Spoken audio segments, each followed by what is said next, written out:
Hello, Global Theater. My name is Jerry Fielka. Today is May 17, 2022. We want to thank Rob Grant and his amazing podcast, I'm Probably Wrong About Everything. It's an honor and a pleasure to be here with Kevin Segall today. Where are you calling in from, Kevin? Woodland Hills, California. How cool is that? First question is, what's the best thing? Friendship, I would say. Everybody needs friends. I like that answer. What's your favorite form of information, how it comes into you? I'm a book person. I love print media. Been a book collector my whole life, and I'm an avid reader. We're going to get into books, but just a little divert for a second. Did you get into books because your parents were reading? As an example, they told you to read, or on your own? Well, it was so long ago, I don't really remember. I always had books around, and I started reading on my own probably at about 3 or 4. Yeah. Just, Dr. Seuss and like Sesame Street helped me learn to read. Yeah. So why do you think humans collect or gather information? I think it's a way of helping to internalize it. It's a I think there's a drive that we all have. It's kind of like almost like eating. It is. It's really good. Do you think this need or want to collect information is more innate or more invented? Um, hmm. I think it's a little bit of both. Yeah. Yeah. Do thoughts create emotions? Definitely. You can certainly change your emotions by your thinking patterns. Very or more invented? I think you cannot help but think. So I would say innate. That's like Bridget Bardot said, when I make love, I don't think. It's like, I say, good luck. How could you turn your brain off, though you're participating in a sensual thing, Mm-hmm. a bodily sensual thing? Why would you, have your brain thinking? But yeah, how do you turn it off? Fill in the blank, Kevin. I don't know what I think until I don't know what I think until I'll pass on that one. Okay. Can humans think without language? Well, language develops so early, and it becomes such a integral part of the thinking. You can certainly think in images. So yes, you can think without language, but it's pretty ingrained. Yeah. Well, Chomsky says a language is not just words, it's culture, a tradition, a unification of community, a whole history that creates what a community is. What do you do when language doesn't work, when language breaks down? You can invent a new language. Nice. That's what we study, Finneganese. James Joyce, Finnegan's Wake. That's a new language. Yeah. In actuality, he incorporates 65 languages in one book. Right. Yeah. I never got to Finnegan's Wake, but I'm a big fan of his earlier stuff. Yeah. The Dead and Portrait of an Artist, and that's great. then I started Ulysses, and it was a little much. Yeah. Well, I would encourage you that because you experience some Joyce, join our Finnegan's Wake reading club just once, and reading it out loud with a group of people is how you have to approach the Wake. That's what people don't realize. They think it's like a normal book. You read it, but you have to read out loud with a group of people. So, and it's a circular book, right? It ends. It's cyclical. Yeah, it ends mid-sentence and then it starts back up mid-sentence. So Right. it's ever going. Yeah, we've been at it 25 years in Venice, and people always go, "When are you going to end?" And we go, "Never." It's like in Judaism where you read the Torah, and you have a certain part that you're reading every week, and then the new year starts and you start all over again. That's totally great comparison. Very good. Your observations of humans, are we more feeling beings or more thinking beings? I think we're more feeling beings. That's what comes first. Yeah, Yeah. Two questions from Alan Turing in 1950s. Is thinking a function of the soul? I'm not sure if I believe in the soul, Yeah. so um, I would say no. Okay. Can machines think? It depends on how you define thinking, Yeah. um, and our cognitive processes can be fairly well duplicated. Um, so in a manner, machines can think. Yeah. Do you more pursue happiness or more pursue meaning? I'd like to say I more pursue meaning, but I am kind of a hedonist. So I do gravitate toward pleasure, which brings me a lot of happiness. There's nothing wrong with that. That's good. Does the brain more detect consciousness or create consciousness? Like, is consciousness there bubbling away and we're detecting it, or are we creating it? Uh, I think it's both. Yeah. I think yeah, consciousness happens as you're being. Yeah. What's faster, speed of light or speed of thought? They're two totally different types of measurement. So I would say they have no relation to each other. Great. All right. Audre Lorde, the poet, says you can't dismantle the master's house using the master's tools.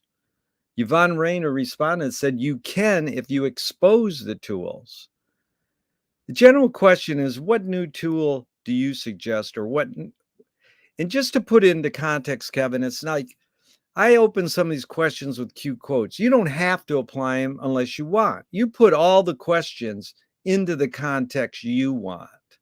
Right. So you can apply it to dismantling the master's house, and you can apply the word new. It's basically, I'm asking you, what tool do you gravitate towards? And then you can apply the word new or dismantling the master's house as you will. Right. Well, I think you can use the master's tools to dismantle their house. I feel like uh, some of our politicians in recent years have been doing that, um, using using the systems and processes that are in place and being destructive with them.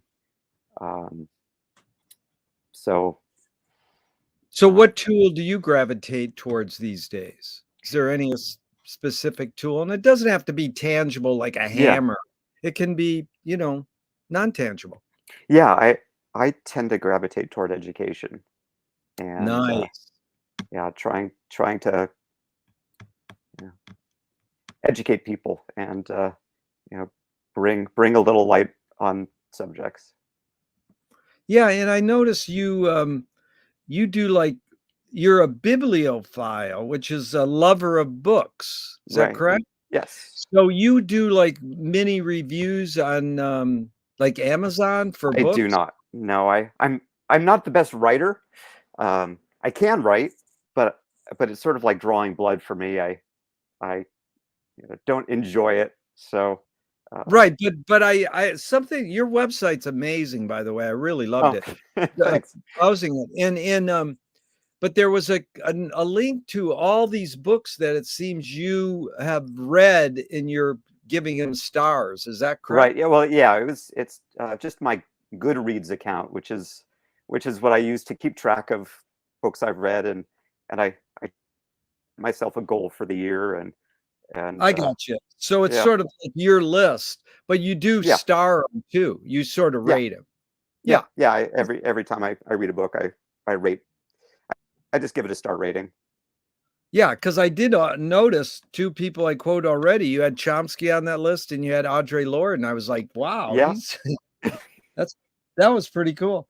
I used to sell Chomsky. I had a counterculture mail order bookstore in the 90s, and I had videos of his, like Manufacturing Consent, and smaller books of his that I would sell.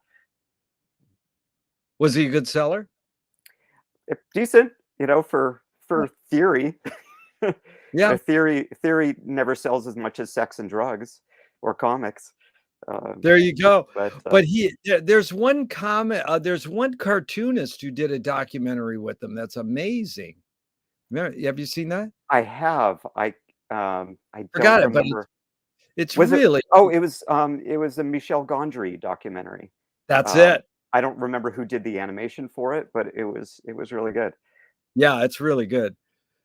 So, along with that question, what new toy do you suggest, or what new toy have you gravitated towards? Ooh.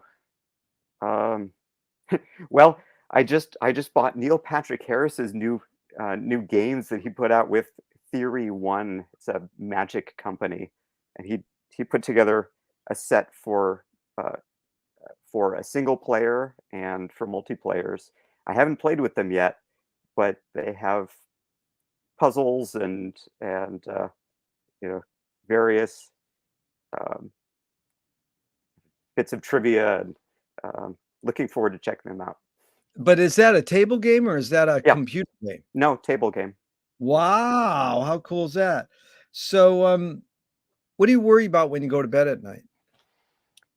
Well, if I do things right, I don't worry about anything. Um, but more often than not, these days, I'm worrying about a house that we're restoring. It's a historic cultural monument um, near downtown LA, and it's a much bigger and much more expensive project than we thought it was going to be. So, so that's been weighing on my mind. Luckily, my wife is more of the uh, preservationist. She's doing a lot more work than I am on it, um, so that helps. So It's a sounds team project. yeah, it sounds ambitious. Yeah, yeah. It's an 1889 Victorian house. Wow. So, Marshall McLuhan learned from Ezra Pound, the poet, that artists are the antenna of the race. So, all these artists that you've collected and gathered a lot of great artists, I've Hmm. noticed. And what Pound was saying is that we can look to these artists, whether they're writers or cartoonists or filmmakers or architects, and they will reveal the hidden psychic effects of our inventions so that we can cope with what we don't like about our inventions. So I asked you the question, Kevin, that Marshall struggled with his whole career was why do we ignore the hidden psychic effects of our inventions, even though the artists are broadcasting them to us? I don't know if we always ignore them. I think sometimes they're invisible to us, um, but if you have someone show you what they're doing, or if you think deeply about the process, um, those those mediums are you can see what they're doing, um, Yeah. but they're seductive.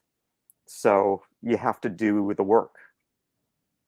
Nice. They're seductive. Yeah, because I was going to follow it up, but some of them aren't that it's harder to get them. So you're saying what you have to do is you have to invest the time as the art user or the user of the art to Hmm. get that hidden psychic.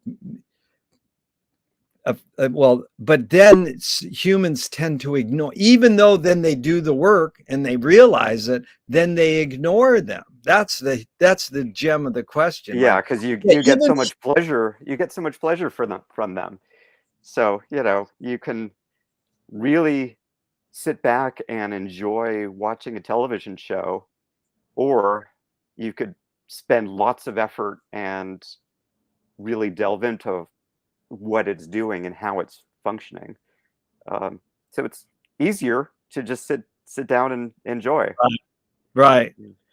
Do artists have moral obligation? I think they do in so much as every person Yeah. has moral obligation. You don't want to do harm to others. So, Yeah. they don't have any additional um, obligation than just that golden rule. It's good. Are you more afraid of old ideas or more afraid of new ideas? I hope I'm not afraid of either. Yeah. Um, Can you conjure up your earliest memory ever or one of them? uh, I remember the first time that I ever slept in a bed instead of a crib. Um, I remember, my mom taking me to have a bath while my dad was getting the bed ready. Um, so That's nice. I don't know how old I was, but it was What young. city what city was that? In Beverlywood area of Los Angeles. Lived on So Rexford Drive.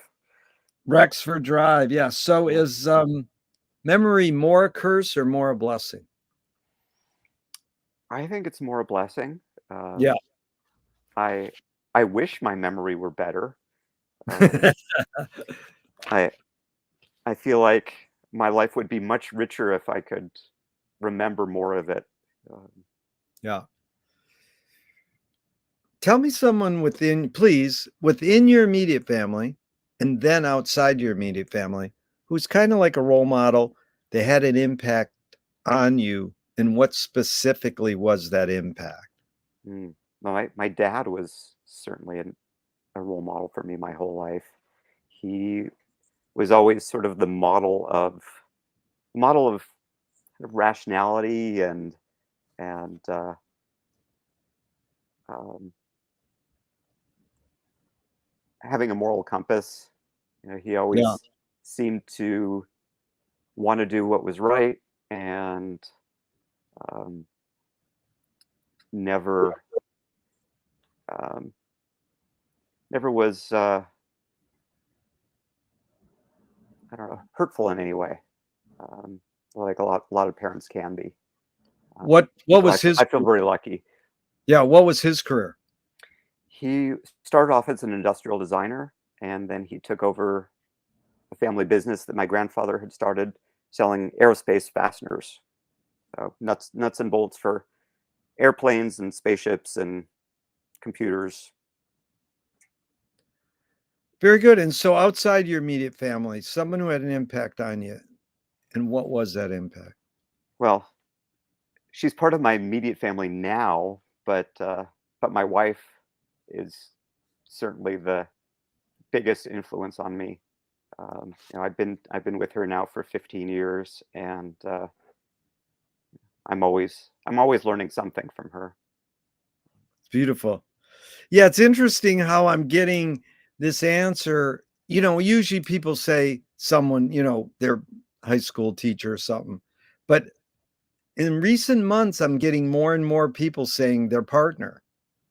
I And wonder if it's because they're stuck at home with them through the pandemic. but it's beautiful. I mean, geez, did your parents raise you a particular religion? Secular Jew, basically. My mom took me occasionally to synagogue, um, but she didn't.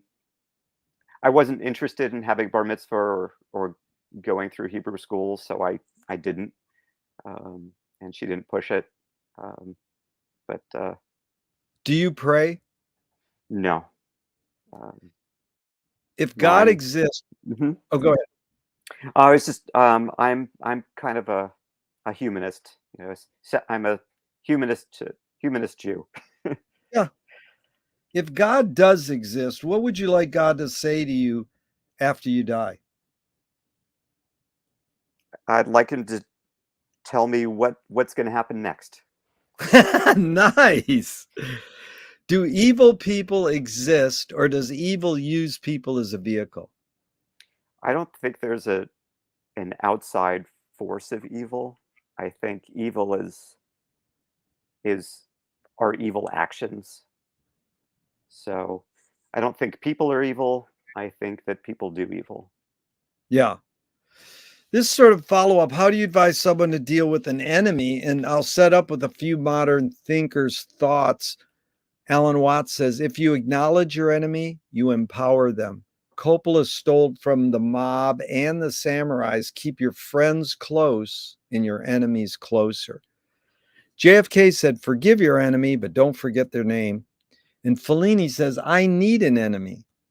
So it's a lot of thoughts. The basic question is, how do you, Kevin, advise someone to deal with an enemy? But first, how would you respond to Alan Watts? If you acknowledge your enemy, you empower them.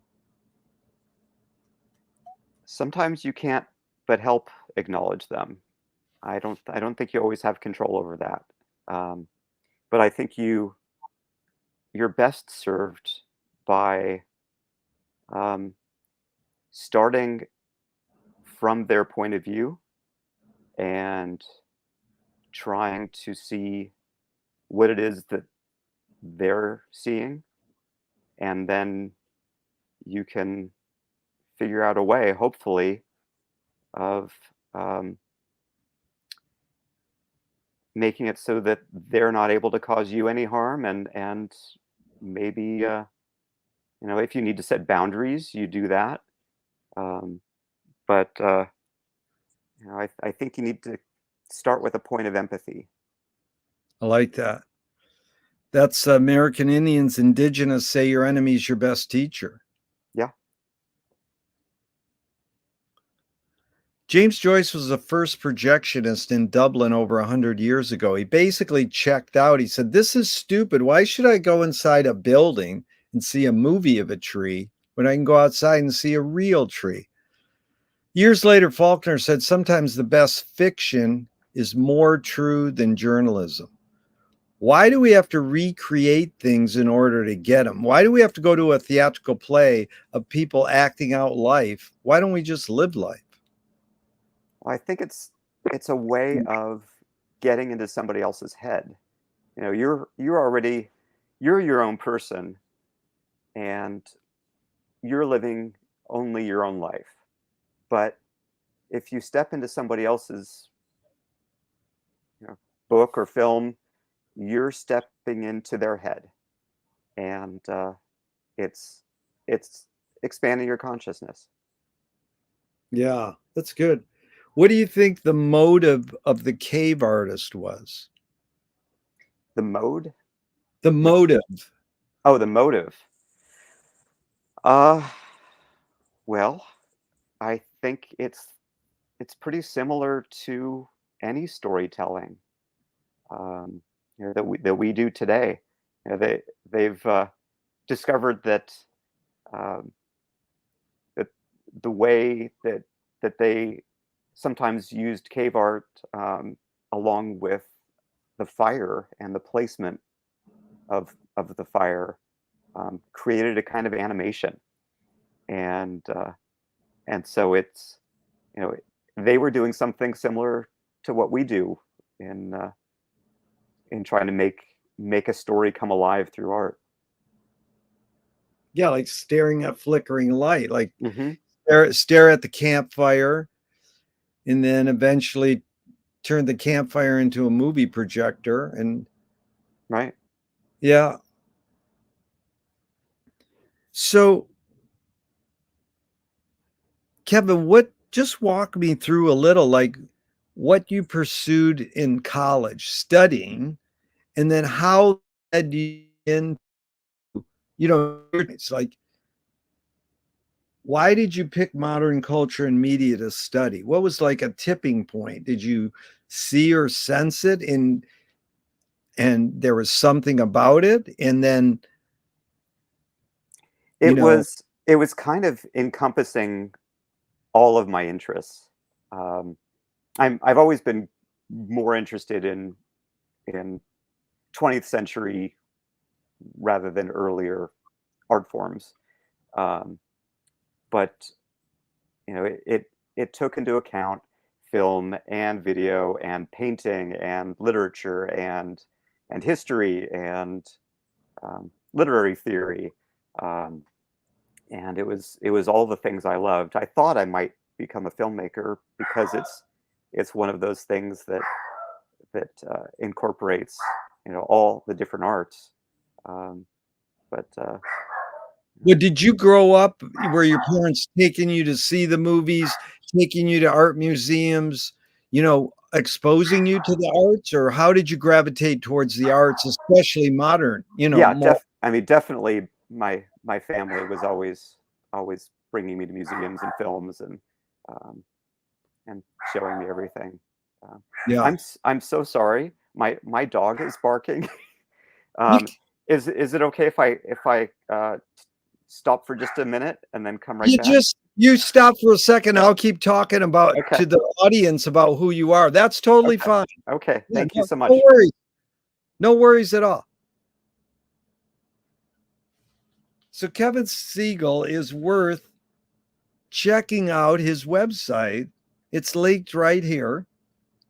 And as you can see, he'll talk about many of the subjects we're detailing in this very interview.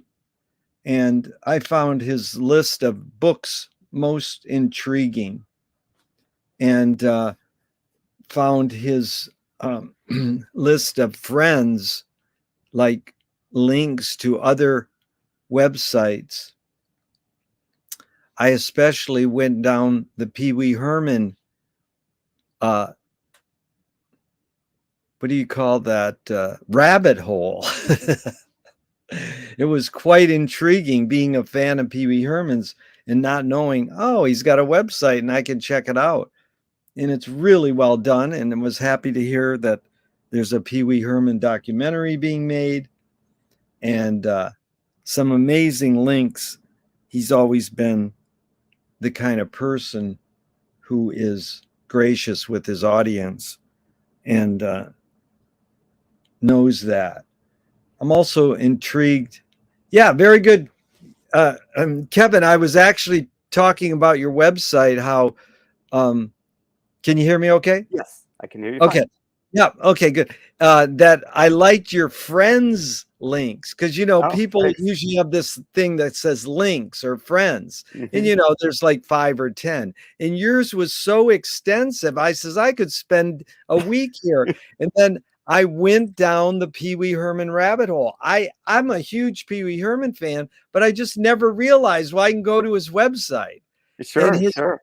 website is amazing, and It's a trip. Yeah, he's always posting interesting things. and the doc is being made on him, how appropriate. And Yeah, I but feel very lucky that I've gotten to know him a little bit over the last few years. that's good. He was always kind of a a hero to me. Yeah, And I loved Pee Wee's Playhouse and all his movies, uh, and then I've gotten to hang out with him a bunch of times, which is pretty amazing. that is super cool, and it's amazing because it's sort of touching on our through line for the discussion. Was you were talking about, I was more intrigued by 20th century stuff, like newer stuff, not Mhm. older. But in essence, once you see Pinky Lee and Lenny Bruce, you go, that's where Pee Wee got it from. And Yep, then he shows old cartoons, but yep, there's something, and he's like Buster Keaton, there he incorporates so much, but it is, I like to say it's rooted, not retro. right. I mean, how, like, being a collector. So, this is the other thing that you've studied or pursued your career, is collecting and like autograph and appraising and preservationist. So in those regards, you're not just touching on the new, you're touching on the old. But Right. And So as I get older, my interests expand backwards a bit, you know. So now, um, now I'm looking at illuminated manuscripts and you know, stuff from farther back. well, how do you explain that? Because I love that you found your niche, because I think that's the thing we're all trying to do, especially when we're going to college or find a job, to Right. find our niche. How do you you know, uh, this, you know, explain that now you're opening up more doors to past, or Well, you know, as you get older, your experience grows, yeah, and it's hard not to have your interests grow. yeah, Um, you know, I'm always finding something new and interesting to start going down another rabbit hole. yeah. Well, it's amazing because they also say don't take your job home with you. You know, and I've talked to art students and I go, get your job and your life as mixed up as possible. Right, So right. didn't you sort of turn your hobby into your job? Oh yeah, for sure. There were times when I didn't bring my work home exactly, although even those years I worked from home a lot. Um, but for many years I was in charge of sales and marketing at a condom company, um, and I was That's also, you know, in charge of marketing at a media literacy nonprofit. But for the most rewarding parts of my career, I worked for myself.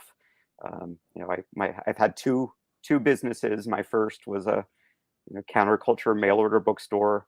Um, I actually had a print catalog along with a website. It was, you know, Amazon kind of put me out of business.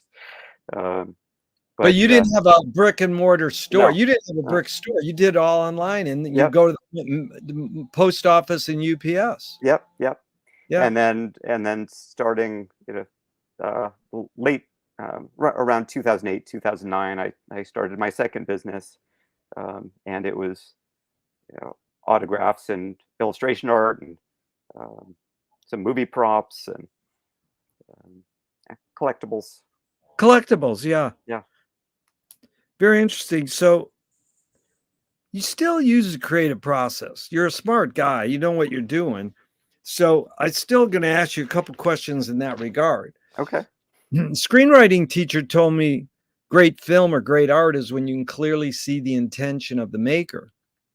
Kubrick says the opposite. Great film or great art is when you can clearly not see the intention of the maker. What role does intention play in your creative process? You know, in your business, you know, you're Right. creative in your business sense. So, Yeah. you know, Well, I don't want to um, obfuscate in when I create things. I want to be as clear as possible because I want to get messages across. Um, yeah, yeah, it serves me no purpose to be confusing. yeah, that's good. And then Duchamp said there's no art without an audience. How much are you thinking of your potential customers when you create your businesses? I start from my own interest, and I just assume there are people out there with similar interests. That's good. And it worked, right? Yeah, yeah. Well, let's talk about autographs for a second because it's an intriguing business. You know, I mean, I dumpster dove a CD with the Bruce Springsteen autograph, and Cool. so I hope it was real. I gave it to my friend. I says, dude, I don't know if you can prove this, or you have to have a authenticity certificate. Like, why can't you just make up an authenticity certificate? You And he sure can. You can, yeah. Right. And Yeah. he went online, saw his autograph, said, hey, that's what it is. Hmm. Didn't say it was any authenticity, uh, you know, document went along with it. He just showed the picture and he sold it for like, I don't know, $200 or something. But, Right. you know, it seemed like he got a good price for it. So Yeah. tell us just a little about that world, because it seems like there's a big, like, fudge room there. Like, Yeah, well, that's one reason why I'm very happy to be semi-retired now, is because it is such a mess. Autographs, unless you're witnessing them, there's no way to prove that they're authentic. there's Um, no way. yeah. So, when I would authenticate stuff for people, I would basically make a highly educated guess. I would examine it as closely as I could. Using even like a digital microscope, and um, you take all that you've learned in your experience, um, but you don't know for sure. Um, Yeah. so when I would write a COA, it would say, in my opinion, this is likely authentic. And COA stands for what? Certificate of authenticity. Oh, right. COA. Great. I'm learning the terminology. Yeah. Because did you see that movie about the woman who did this in New York to all the bookstores? And then Oh, she's, yeah. In fact, I know people who bought stuff from her, and ended up having to deal with the FBI. Uh, yeah. yeah, And the movie was really well done, I thought. yeah. It was a great movie. Yeah. What is the title of that? Do you remember? I'm blanking on it right now. Anyways, yeah. Yeah. But it was it because here's the bottom line question. If I go into now, have you ever heard the statistic that I don't know, 40 to 60% of all the paintings in art museums are not real?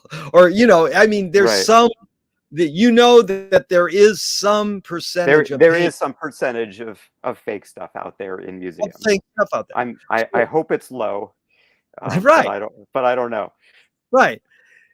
And there's another great movie about a guy who paints fakes that's just Hmm. really intriguing. Yeah, there's And so, Orson Welles' movie F is for Fake. oh, F is for Yeah. Fake is amazing. But there's another one where anyways, it's a fun movie. So if the bottom line question I'm trying to ask you, Kevin, is if I go into an art museum and I'm looking at a Van Gogh and it says it's the authentic Van Gogh and I have an experience, is that different than me knowing that it's a fake or it's authentic? I mean, in the long run, if I go in and they tell me it's authentic and Hmm. I have a genuine experience, isn't that as authentic? I mean, is there, Oh, you're going to have an authentic experience, no matter who painted it. no matter Um, who painted it? yeah, it's more of historical interest if it's you know actually a Van Gogh, um, and it could be used to study his process and his history. Uh, can't be used for that if it's not authentic. But your experience of it as a work of art, as an emotional experience, as an aesthetic experience, those really don't have anything to do with um, whether it's actually a Van Gogh or not. Yeah. No, I agree. It's very interesting because it goes along with this issue that's happened to us over the last couple of days that continues to be haunting to all Americans, and that is live streaming murder Mm, on Twitch. It's like, yeah. you know, so, I brought this up with my discussion group. I said, well, if we watch the Vietnam War bleed out of our TV sets, Hmm. and it actually incites a lot of us to be pacifists and push for peace. Hmm. How different is that than allowing people to broadcast live killing on Twitch or Facebook? So, the phenomenon is, at what point does Facebook or Twitch go, pull that? You can't be showing this to human beings like this. Right. Yeah, it's a really interesting question. With face Facebook allowing uh, violence in Ukraine to be shown because it's of um, potential help um, in documenting war crimes. In Um, documented war crimes, yeah, exactly. And so, I think what you learned in your studies was critical thinking. right. So, I mean, bottom line, if you're running Twitch, do you pull something like that or do you leave it up? If it was your decision. Uh, I would pull it because I think it could do more harm than good Right. in that instance. And here's one of our members said, in Vietnam, that was journalists Right, broadcasting it on right, the news. right. So they were a gatekeeper in a sense, and they Yeah. were contextualizing it. Yeah. Very different from the criminal broadcasting themselves. Yeah. And then how much, I don't know if you know, but I got to ask, how do they get this? It's not like Man Who Fell to Earth where one guy's watching 17 TV screens or No, it's um, algorithms, but isn't it still eventually an algorithm plus human interaction, or is it just algorithms? I I I don't know for sure, but I'm pretty sure it's algorithm plus human interaction. I think it's a combination of people reporting it, um, and also uh, it being flagged for technical reasons, attributes of the stream itself. Um, you know, for example, they do create a database of bad stuff out there, which they can then match if someone reposts.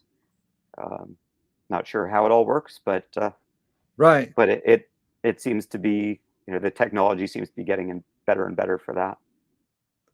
Right. And it's scary because it's like, well, there's 12 seconds. He's got 12 people down. Okay, we'll pull at the 13th second. And it's like they said, I heard on Amy Goodman today, KPFK Pacifica Radio, that they left it up for 2 minutes.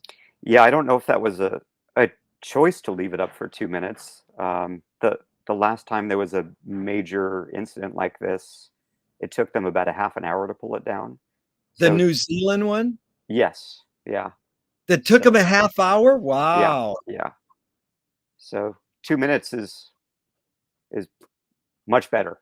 Much better now. 2 minutes now. But it's also, have you ever seen that movie about Facebook hires like 18-year-olds in Philippines to watch videos all day and delete, keep. Have you ever seen Right. that video? And No, I haven't, but oh I God, it's atrocious yeah. because these kids could be collecting garbage and making their living that way. Mhm. Instead, they come in and say, They well, have to watch garbage instead. and you know what they watch all day? Child porn and killing. Right. So if you watch that for 8 hours a day, you're ruining your life. You need some good therapy. And you need some good therapy. And it's like, so that Americans don't need to see it. It's Mhm. like, well, why? There's something, deeper going on. Yeah, I thought they were Americans doing this too. Well, I imagine there was all there in the time the internet has come about, and Mhm. Facebook and Twitch and all these, and then the bottom line question: should the government police? Should the corporation self-police? I think it should be a combination of the two. Combination, yeah. Yeah. Well, good. I'm glad. Do you mind if we go into a few political questions? Because I Sure, know sure. you. Well, yeah, because it's sort of appropriate now rather than go off. Um, Utah Phillips, great political folk singer, says anarchy is making rules for yourself and not other people. Who's entitled to make the rules? Oh, that's a good question. Um, I I think we are I think we should make the rules for each other, collectively. Yeah. I don't think there should be, you know, someone at the top making the rules. I think it's it's a collective effort that we all need to decide together. Then John Basil Barnhill, socialist, said that where the people fear the government, you have tyranny. Where the government fears the people, you have liberty. 2005 film V for Vendetta paraphrased it. People should not be afraid of their governments. Governments should be afraid of their people. How do you personally handle false fears?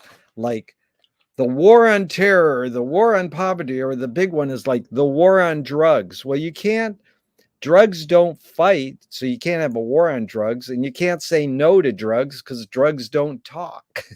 Right. But you know what I'm saying. These Yeah, false. I think that fear in government on either side is what causes most of the problems. I don't think we should fear our government. I think that our government should not fear the people. Exactly. I You know, agree. much of the abuse of power in government has come from people in government fearing the people and then being so afraid that they go beyond what they should be doing. And J. Edgar Hoover and Nixon and our former president. Yeah. Yeah, Amazing. So fear is something innate in humans. Wouldn't you agree? It's an emotion we're all going to have, and it's how you right. deal with it. So Yeah, anger can be a productive emotion when fill in the blank. when it calls you to positive action. Yeah. What's the difference between rebellion and revolution? Oh, I think it just depends on what side you're on. Very good. What's the difference between rights and responsibilities? That is something that we collectively decide for each other. Right. So let's see. Into film a little. Michael Apted, great filmmaker, 28 and up. I Yep. talked to him 40 years ago. Oh, wow. I said, why do rock video makers feel so obliged to edit fast? Most people don't know Abel Gance invented rapid montage in 1922, but it really flourished in the 80s with MTV. Mm-hmm. To the point where Marty Scorsese says, I cut my films faster because of MTV. So what Michael Apted said to me is, we've learned to take in information faster. Mm-hmm. So I asked this with a bias, admitted, can humans literally learn to take in information faster, or are we just brainwashed to believe we can? I think there's a skill in it, definitely, that can be learned. There's I find that people who grew up with um, more modern social media where things are faster are able to process it much better than I can. Like my son, who's now 21, yeah, he's much more able to process things that I can't. But then there's a trade-off. He doesn't have the same kind of attention span as I do. Do you think it's literally possible for humans to multitask? Not in doing things as well. You can multitask, but every task suffers. Right. What's more important, conviction or compromise? I think that depends on the context. Yeah. You've accomplished a lot. How do you rate these three elements? Luck, skill, and ambition. What played the biggest role, second and third?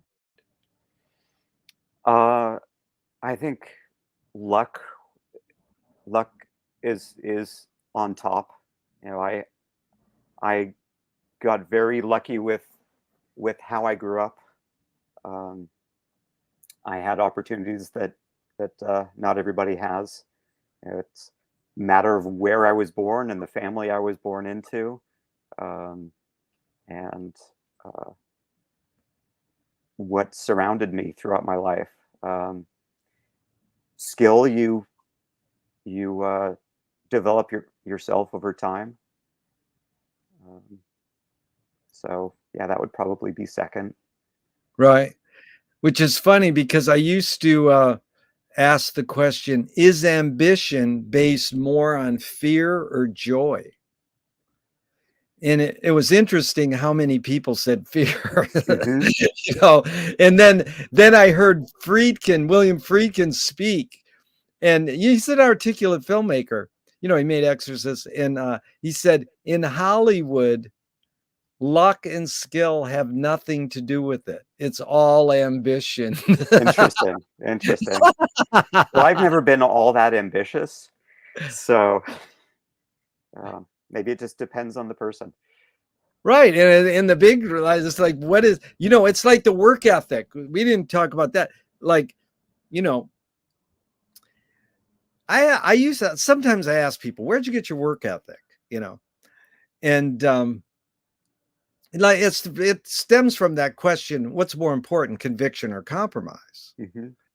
And 80% of people say conviction.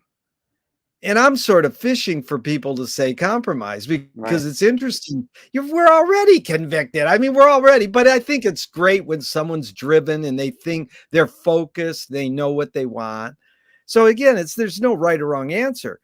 But, when I changed it to, rate these three elements on your accomplishments, one friend said, I'm not even taking your three. I'm going to add a fourth, necessity. Hmm. That's what caused me to have my accomplishments. So Right. the work ethic is funny because I think if you're raised in America, you've got a work ethic usually from your parents. Hmm. And if you look up work ethic in Wikipedia, about the third paragraph down, it says, this could be a scam from consumer culture. Interesting. That's great. Yeah, it's like, what? Well, I never really believed in a work ethic per se. right. I just think it's uh, you're more successful the more you show up and the more you do what you're supposed to do. Exactly. Well, you must know, or I figured you'd know, the Church of the Oh Subgenius.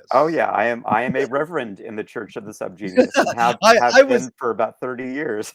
I was excommunicated and I never officially signed up. So that I was I really didn't know you could get excommunicated from the I Subgenius. got a letter from Stang's.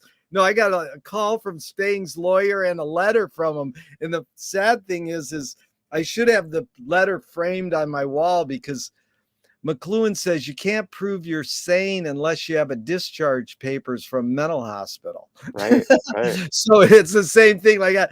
But they're like slack, Yeah. what's it? Let the other people work hard. Why do I have to work hard? And I that's used really I used to put Subgenius artwork on condoms for this oh, company Condomania. that is cool. Yeah. That And is super. and sell their books and, Yeah. for my previous company. What Um, did you know any of those guys, Paul Mavrides or Stang uh, or just staying a little bit through correspondence. Um, have you and seen this the documentary? oh yeah, yeah.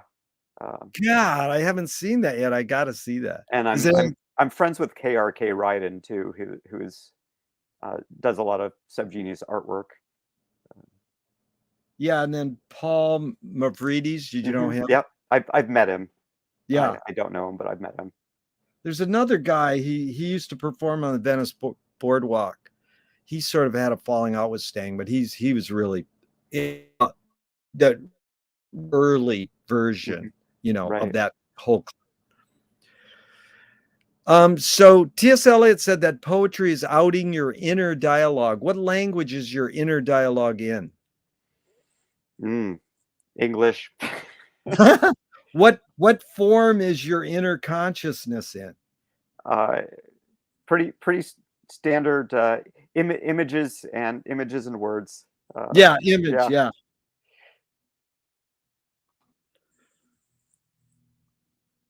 Two of my film heroes have the same sort of attitude. George Manupelli says, ignore yourself. Jonas Mekas says, there is no self-expression. And Cecil Taylor, the great jazz pianist, says, I'm just a vehicle and this stuff just comes through me. It's a stupid question. I know it's both and it depends, but just your feelings. Is art making more self-expression or more your vehicle for whatever culture, technology, or environment is dominant? Well, I think in a large part we're a product of all of that stuff, and it gets filtered through ourselves, and out it goes into the world to get Yeah. reincorporated and uh, and mixed up again with everybody else's stuff. You probably know the band Negative Land. Oh yeah, oh yeah. I interviewed one of those guys several months ago, and when I asked him this question, because I give him the example of Ginger Baker of Cream. They Mhm. said, where'd you get your drum style from? He says, I was in London when they were bombing us. Boom, boom, boom, boom, boom, boom. Right. So John from Negative Land says, well, Missy Elliott said she learned how to sing from car alarms. Oh, how funny. That's great. But Kevin, the real hidden question here is, can art making be egoless? Not by a person. Art making by AI could be, and and that is happening now. Wow, that's I've never had that answer. That was good. Is perception reality? No, perception is a person's reality, but not the truth. Great word, perfect lead in. Louis Buñuel says, I'm for anyone who seeks the truth, but I part ways when they claim they found it. Right. So how do you determine what's true? You never know. You, you just, use as much evidence as you can and try to make an educated guess. Yeah, that's what we were talking about today in our group too, was that about the government having these UFO meetings today? No. Yeah, they're like, our government, our tax money has these guys sitting around in some building talking about 50 years of UFOs. Hmm. It sounds great. It's like, well, about time you did. Or, I'm not a ufologist, but I'm just curious. It's something, to study. And the bottom line thing is evidence, Right. Well, if it started coming to be an issue in 48 and we've got all these photographs, is that evidence good enough? And, when you say like 80 to 90% of people go, well, I don't believe in him, but it could be if you show me some evidence, Right. you know. Well, my gut tells me that there haven't been any aliens that have visited us at to this point. Right. Uh, And that's perfect lead into gut. Is friend of mine says the 3 T's of music are theory, technique, and taste. So mhm. you can learn how to structure chords, you can learn how to play the chords on the piano or the instrument, but Right. how does one acquire taste? So it's the same thing, like, how does one acquire the taste that you acquired taste for a certain type of autograph you sought out, and Hmm. so you acquired a taste for certain of what books you wanted to sell. Right. How do you acquire how does one acquire taste? That's a very mysterious process. Uh, it's everything you take in, and then things you gravitate toward based on experiences that you've had in the past, things that have touched you, things that you find connect to those things that have touched you. Um, yeah, it's interesting. It is, because when you said gut, I was like, you feel it in your gut. But then you just brought up another sense, touch. What touched you? And you don't Mhm. mean literally Yeah, I it know. I mean metaphorically. Yeah, that you connect. metaphorically, Yeah. but it's interesting how we use our senses metaphorically, you know. Hmm. And the neuroscientists tend to say that sight is the most dominant sense. Hmm. But of the 5 senses, would you say that's true, or I think it depends on the person sometimes, but um, I think most frequently sight is the most immediate sense for people. yeah, because one thing we in our studies of McLuhan is called sense ratio shifting. So if you just have spoken word, there's no books yet, Hmm. you're more ear oriented. Hmm. Then you bring out books, and then you become more eye oriented. That experience. Right. So you're shifting your. Yeah, it's called sense ratio shifting. But the question is what human experience engages all 5 senses sort of equally? Lovemaking? That is the answer I get the most. But it's been interesting. Somebody said, like, going to the bathroom, dancing, but Mhm. it is amazing. Lovemaking is the one that all 5 senses are engaged equally. And then back to that truth thing, I'm curious. The cliche is that the journey is more important than the destination. Mhm. Why do we have to seek a destination or name a destination if the journey's more important? Well, we don't have to. Um, Yeah. people sometimes just wander. Yeah. Yeah, that's psychogeography. That's what I always say.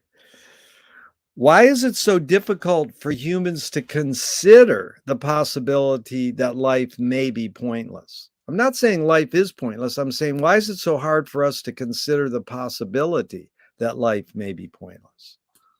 I think some people are afraid of that. Um, Yeah. I've kind of come to that conclusion, um, but it's taken some time to come to terms with it. You mean that life may be pointless? You've Yeah, considered, yeah. yeah, yeah. But you seem to be an optimist. Are you more an optimist or more a pessimist? I don't really think I'm either. Um, Really? yeah. Um, I think that both are a skewed way of looking at things, and I Yeah. I try to stay as clear as possible when I look at things. I like that word clear because what we practice is called suspended judgment. McLuhan said, understanding is not having a point of view. So Mhm. you don't go, I like Facebook or I hate Facebook. You just know you live in a Facebook world. Right. You don't have to make a value judgment. You just sort of navigate it and try to cope with what you don't like. You know, Or you use it or you don't use it. you use it or you don't use it. But even if you don't use it, you're living in a Facebook world. Cause Yep. it's like the old days when people go, I don't watch TV, I read books. Mhm. And then, well, oh, I only watch PBS, Right. It's like, okay, so Lewis Carroll says, I believe as many as 6 impossible things before breakfast. Have you believed in any impossible things lately? Uh, life. That is a great answer. Yeah, Sunra said the impossible attracts me because everything possible has been done and the world didn't change. Right. So, Kevin, tell me one major element of your, let's just call it creativeness in Mhm. all your pursuits that's changed, and one major element that stayed the same. Mm. Um, I think I used to think you only could be creative in drawing or making music Right. or, a typical art form. But over time, I've learned that you can be creative just in your day-to-day living and the choices you make. Beautiful. Where'd you get that from? The way your parents raised you, or on your own?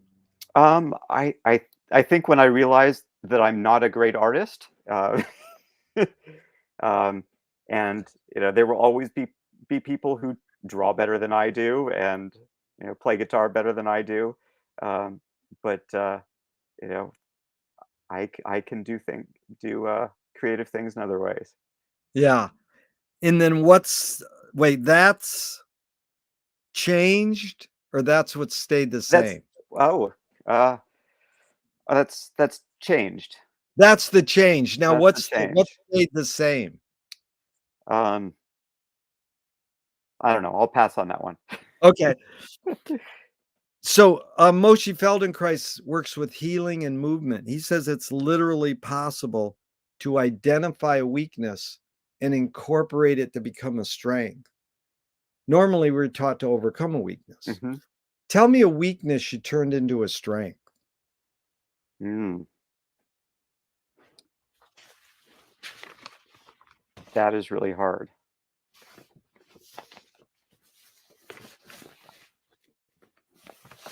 I think it might be uh, my inclination to trust people. Um, I have in the past trusted the wrong people um, because I was so quick to trust. Um, but in thinking more deeply about it over time, I have realized that you are so much more likely to meet people that are worthy of your trust than are not worthy of your trust. That it is beneficial to just risk it and trust people. Dude, I'm there with you a lot. I chalk myself sometimes off as like a Pollyanna. Like, oh Hmm. yeah, yeah, because I've befriended a lot of homeless people in Venice Beach, and some of 'em, whatever you want to say, they might be suffering from bipolar or whatever, but they'll turn on you, and you're like, Hmm. what? And it's like, well, do I value our friendship? And I know I'm just going to put up with, like, my sister taught me this great thing, I think, is key to a successful relationship is when how you deal with what you don't like about the other person. Right. So it's the how. Right. So, if you can put up with it and just change the subject or carry on, or it's like, dude, you just hurt me or something. And then it maybe teaches you that there's all different types of people and you're not. Right. Well, Kevin, the other thing that really intrigued me was your thing that says you're a bibliophile. Uh huh. I think I'm one of those too. But does a bibliophile mean you study books, you Just write books, you love books. you love books, but that Yeah. means the tactility of books. Yes. Yes. I am not much into reading on electronic media. Right. Uh, But I'm just saying, is it that, because we say, we're covered in books, and now they got the free libraries. You go to the free mhm. libraries ever? Oh yeah. Oh yeah. Oh my God, it is like ridiculous. And so I it's not so more important that I have to read every book I have. It's just like my friend said, we even say this about McLuhan. You can have the 22 major McLuhan books on your shelf, Hmm. literally all the title. That's enough. You don't have to read the book. They're unreadable anyways. Right. You know, like reading Finnegan's Wake. But just check this one title, one of his best titles, 1972. Take Today the Executive as Dropout. Like no one thought Yeah. executives don't drop out, hippies drop out. Right. But you know, I don't know. You familiar with Harold Bloom? You know, Yes. this Yeah. The oh English. yeah, Yeah. English lit crit guy. And Yeah. Yeah. people like What you should read and why you should read it. oh yeah, no, and I mean, watch him on Charlie Rose. He is so articulate, Hmm. and he's really what I strive to be is not just bring up a cute quote, but put it into the context and reword it, or you know, take it a step further. Right. But they did this interview with him before he died, and I had to read a couple of these. What is the most important activity in life? He said, reading. Hmm. Now that's for, and then he goes, I'm not especially surprised. That sounds exactly right, like what he would say. Yeah. right. But it's cool. He says, you know, Shakespeare, Dante. Yeah. And For then me, he it's breathing. Breathing is the most important activity in that's life. good, breathing. Well, that's Marcel Duchamp. When he was at a cocktail party, they Hmm. said, hey, what do you do? The guy, they didn't know what he did. What do Breathe. you do? Yeah. He goes, I'm a breather. And I Right. say, hey, I'm a breather too. We have something in common. Right. But here's how he continues the answer. And rereading. Then he Hmm. says, go outside and read it aloud, not bothering anyone else.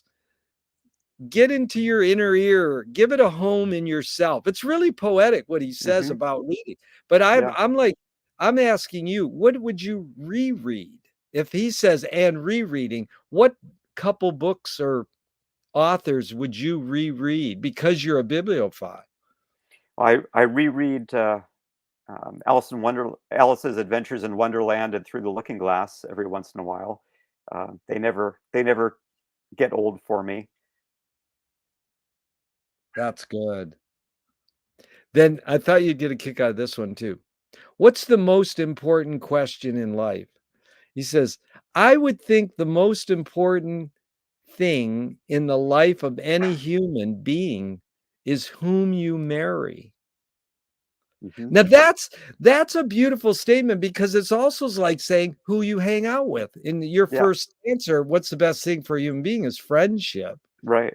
friends. Yeah. But check out how he follows it up. But even that, perhaps in the end, depends on what she or he has read and what you have read or what you've understood and where you find common ground. Right. So Right. it's interesting that he takes it to the reading, you know, step besides like who you marry, but what they read. Oh, with my spouse, that helps with a lot of fodder for our conversations. Is what one of us has read and the other one hasn't yet, and Right. you know, and sharing the knowledge. Exactly. How do you find peace of mind? Breathing. Yeah, that's good. Yeah. Um, can you forget to die? You can forget, but it'll still happen. There's a line that goes, you create what you resist. And I'm not saying you, Kevin, you create what you resist, but this Hmm. idea for the arts in general, one creates what one resists. And Bob Goldthwait, the comedian, morphed it into you are what you hate. James Joyce said, it's a curious thing how your mind is super saturated with the religion in which you say you disbelieve. And Louis Buñuel nailed it. He said, thank God I'm an atheist. So, you know, this idea, I'm just curious your reaction to this idea. You create what you resist. Any thoughts on that? Um, I think people are project a lot onto what they dislike about themselves. They see in other people. Um, but yeah, I don't know if it's Well, that's something, it. yeah, something you necessarily create because you resist it. Um, It's interesting. you resist it because you've created it. That could be, because it's interesting, like when people go, "You're stingy," and they say, "Oh, you're pointing at yourself because you feel Yeah, stinginess in yourself, but you wanna put it on someone else to yeah. help you suss it out." If you were walking down the street today and you met yourself as a 12-year-old, what would you say to your 12-year-old self? It's gonna be okay.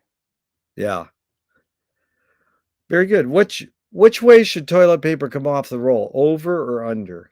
I don't think it matters at all. Very good. If a publisher was to release your autobiography off the top of your head, what would the title be? Me, myself, and I? Very good. They wanna scent the glue and the binding. What smell? Mm. Book smell. Oh, yeah, you mean like a used bookstore. Old book smell, yeah. Yeah, like used bookstore Uh-huh. smell. Have you ever been to Angel City in Santa Monica? Yeah, oh, yeah. That is one of the greatest bookstores. I every time I go in there, I say, "I must be in heaven." Mhm. You know, it's really great. And one more question about that, they wanna have a color other than black ink on some of the pages. What color? Mm. Can it be rainbow? Sure. I've never had that answer. I love answers that I never get. If a statue was built in your honor, where would you want it displayed and what would it be made of? Mm. I don't think I'd want a statue. Very good. Yeah. Tell me something good you never had and you never want.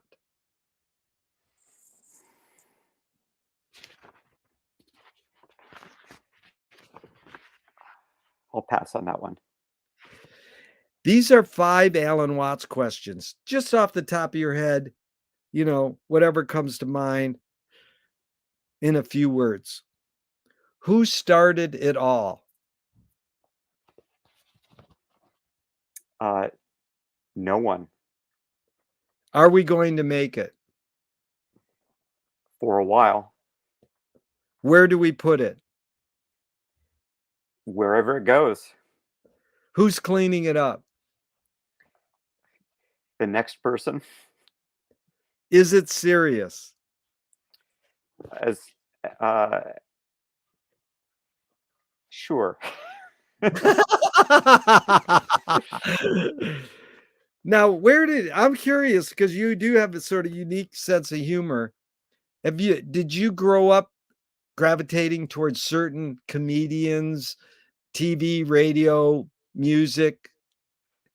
Yeah, I mean, I gravitated toward Robin Williams and George Carlin and um, uh, Charlie Chaplin, Those yeah, that's the 3 Marx Brothers, the Three Stooges.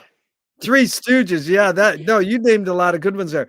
Now, yeah, I don't think it's out yet, but I got to see the pre-release, the 4-hour new George Carlin documentary. Okay, I haven't seen it yet, but I'm looking forward to it. Yeah. Yeah, I was fortunate enough to work with him for a year, and an amazing human being. In what capacity? Well, sort of helping him start a mail order business, Okay. but it didn't get off the ground because he was too busy working on the TV show that failed, Mm. you know. He was a unique character because he was his own writer, Hmm. and then they hired, like, the guy who wrote The Simpsons to write for him, and it was like, what's the point? I mean, Mm. it's quite an amazing person to have, like, the same manager, same wife, same daughter for so many years. It's like, Hmm.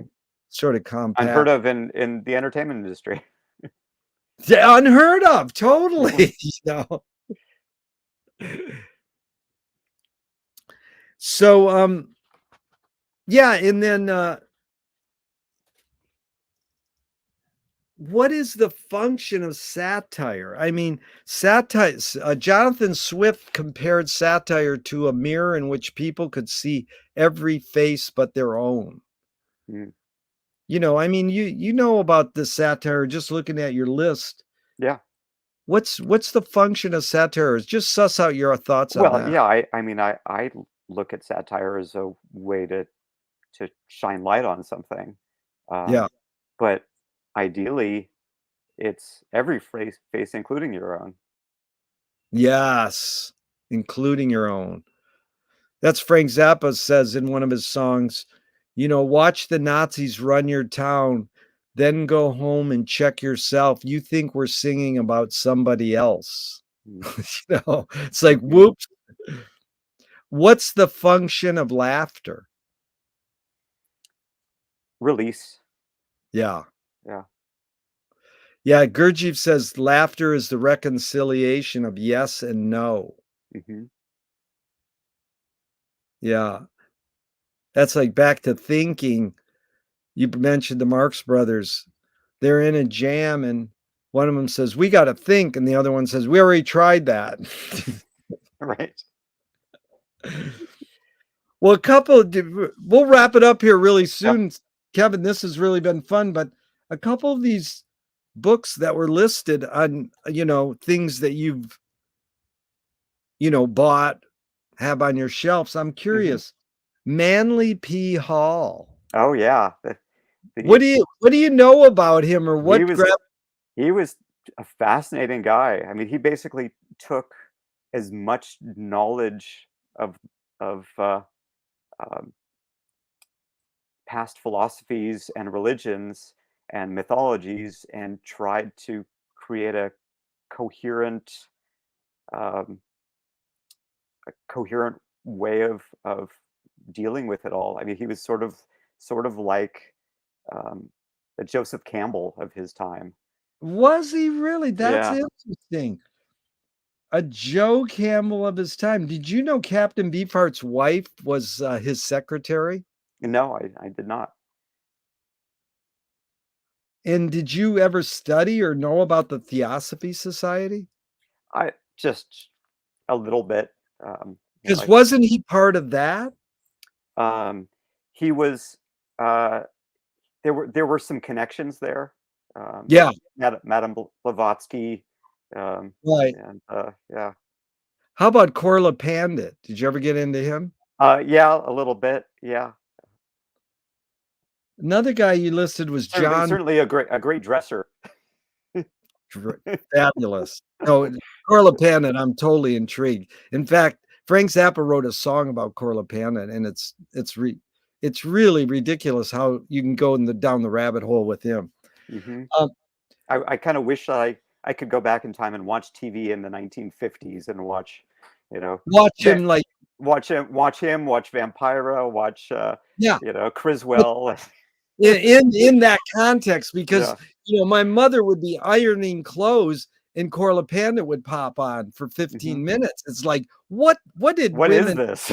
Yeah, and in the uh I surveyed so many people when I got into Corla Pandit.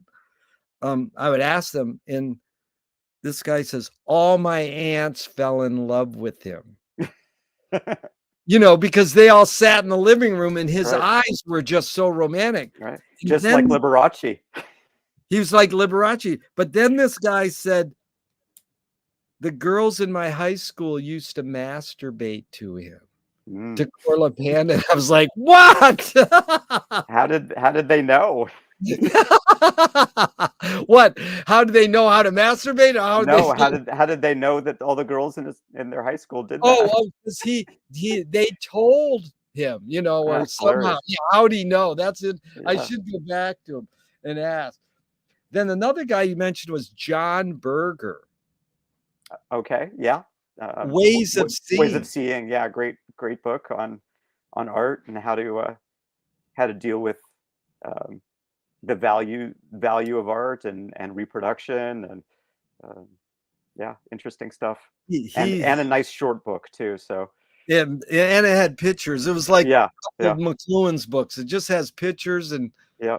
short quips. How about the poet that influenced everybody? And I pronounce it, I was told you pronounce it Rambo. Oh yeah, yeah, yeah. What Rimbaud. what what is Rambo's big appeal? Because it's like he spawned all the rock He's poets, right? he is angsty and he's a sort of a whiny teenager. So Right. if you're at that stage in your life, then he really resonates. Yeah. How about Ursula Le Guin? Oh yeah, incredible world building. Yeah, she was an amazing writer. Well, what's world building mean? Oh, creating creating an entire world out of the literary work that is so deep and textured that you feel like it could really exist. Yeah. And how about Lorca? Gabriel Garcia Lorca, um, Yes, beautiful language. I wish I could read it in the original Spanish. exactly. My And then Spanish isn't that good. yeah. Well, one of my heroes is Alfred E. Newman because he Hmm. said the English language is the only language where a double negative is a no-no. That's wonderful. Yes, But I mean, summarize. People watching this might never know what Mad Magazine was. I, What did I've it I've been to the offices. really? Yeah, yeah. I had a friend who was the editor over there for a little while, and so But we I mean, we got a, we got a how nice tour of the offices. yeah, but how do you summarize what Mad did for so many years? And it's still out, isn't it? It is still out, but it has very little new original material. It is mostly reprints. Oh, it's reprints. Well, at Yeah, least so they now have an original cover, an original back cover, and the rest on the inside is pretty much all reprints of classic but it's classic better than material. yeah, but it's better than selling out and sucking, you know? It's that's true, but it puts a lot of artists out of work, a lot of It artists could and you writers. mean we And could tap into writers who were raised on Mad, and they yep, could be creating new, yeah. yeah, yeah. Because I always said what John Cage learned from Finnegan's Wake was you condense and you satirize. It's called writing through. That's what Mhm, Cage called it. And I goes, mhm. "That's Mad Magazine. We didn't have to watch Rocky the movie. We just read it in Mad Right? Magazine. Read the more Drucker version. Read the Mark Tucker version is a lot better than seeing 90-minute movie." Mhm. Well, this has been really fun. I just have a couple more here. If you were in a vat of vomit up to your neck and someone threw a bag of shit at your face, what would you do? I would, not be in that situation. Oh, that is a great answer. Thornton Wilder said, "Art is confession. Art is the secret told. But art is not only the desire to tell one's secret, it's the desire to tell it and hide it at the same time." Kevin, you laid your cards on the table for over 90 minutes. I'm really grateful. And I'm not insinuating you haven't already answered this, but what's it really all about for you?